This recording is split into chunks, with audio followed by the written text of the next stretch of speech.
Hello बच्चों, चलिए इस क्वेश्चन को सॉल्व करते हैं। यहाँ लिखा हुआ है the velocity time plot the motion of a body is shown below. अच्छा, v और t ग्राफ यहाँ पर दिया हुआ है। हमसे पूछ क्या रहा है? The acceleration time graph the best suit this motion. एक सबसे इंपॉर्टेंट बात, आपको वेलोसिटी टाइम ग्राफ दिया हुआ है और एक्सीलरेशन टाइम पूछा गया है। यहाँ पर कोई भी पॉइंट नहीं दिया हुआ है कि इस पॉइंट पर वेलोसिटी इतनी, इस पॉइंट पर। थोड़ा थोड़ा आपको आइडिया लेना है और उसको सॉल्व करना है। तो देखिए, इस ग्राफ को मैं ड्रॉ करूंगा।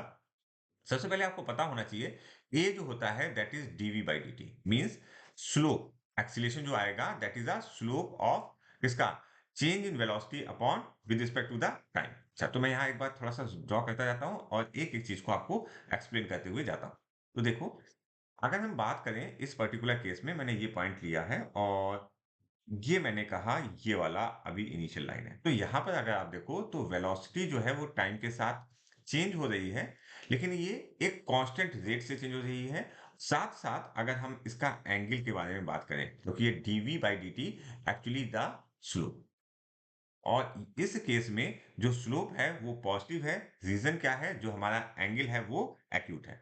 तो हमने जो कंक्लूड किया कि हमारा एक्सीलरेशन यहां से यहां तक क्या होना चाहिए? कांस्टेंट होना चाहिए और पॉजिटिव होना चाहिए। तो कांस्टेंट और पॉजिटिव, तो अगर हम इस केस में देखें तो डेफिनेटली आपको कांस्टेंट और पॉजिटिव दिखेगा।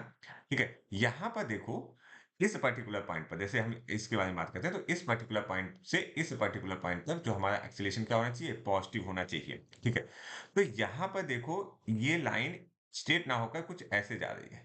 ठीक है, एक्सीलरेशन कांस्टेंट नहीं है। ठीक है, एक्सीलरेशन टाइम के रिस्पेक्ट में कांस्टेंट नहीं है यहां पर। अच्छा, आप ये सोच सकते हो कि सर यहां से यहां एक्चुअली में ये एक्सीलरेशन तुरंत एक पर्टिकुलर वैल्यू को फाइंड आउट कर चुका है यहाँ।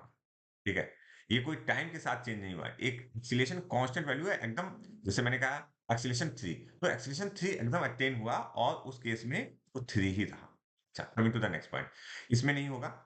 यहाँ पर तो एक्सीलरेशन नेगेटिव है, दैट इज रॉन्ग। यहाँ पर भी एक्सीलरेशन जो है टाइम के साथ क्या हो रहा है? चेंज हो रहा है। तो ये भी नहीं सही है और ये भी नहीं सही। तो अप्रोक्सीमेट यही सही होने वाला है। आगे की बात करते हैं। यहां से यहां इस वाले पॉइंट पर, इसको हम यहां से बनाते हैं। तो यहां पर हमारा जो वेलोसिटी है v जो है वो क्या है? कांस्टेंट है। v कांस्टेंट है, मतलब dv बाई dt क्या होगा? dv बाई dt की वैल्यू क्या होगी? जीरो होगी। मतलब एक्सीलरेशन हमारा क्या होगा? एक्सीलरेशन हमारा क्या होगा? कांस्टेंट ना होकर क्या होगा? यहाँ पर जीरो होगी। तो देखो, एक्सीलरेशन की वैल्यू यहाँ से लेकर यहाँ तक जीरो है।